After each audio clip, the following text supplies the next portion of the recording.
Hi there, young explorers. Welcome to LearnU. Today we're taking an exciting trip around the world to learn about the 7 continents. This is North America. It's home to soaring mountains, famous landmarks like the Statue of Liberty, and incredible wildlife like grizzly bears. Did you know it's also where you can find the longest road in the world?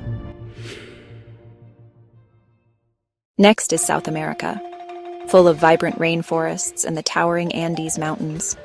This continent is home to unique animals like pink dolphins and sloths. Let's dance to the rhythm of samba here. Now we're in Africa, the land of safaris. See those giraffes and elephants? Africa also has the Sahara, the largest hot desert on Earth. Isn't it amazing? Welcome to Asia, the biggest continent.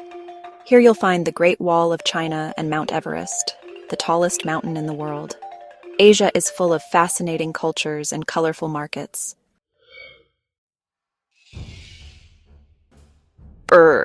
It's cold here in Antarctica.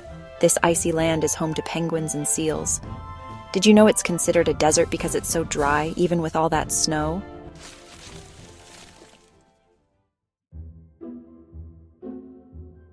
Now we're in Europe. It's a continent full of history, castles, and amazing food like pizza and croissants. Can you imagine walking across tiny Vatican City, the smallest country in the world? G'day from Australia, the land down under. Kangaroos and koalas live here, and the Great Barrier Reef is the largest coral reef in the world. It's a natural wonder. Wow, what an adventure. Now you know about all 7 continents. Thanks for joining us, explorers. Don't forget to subscribe to LearnU for more exciting journeys. See you next time.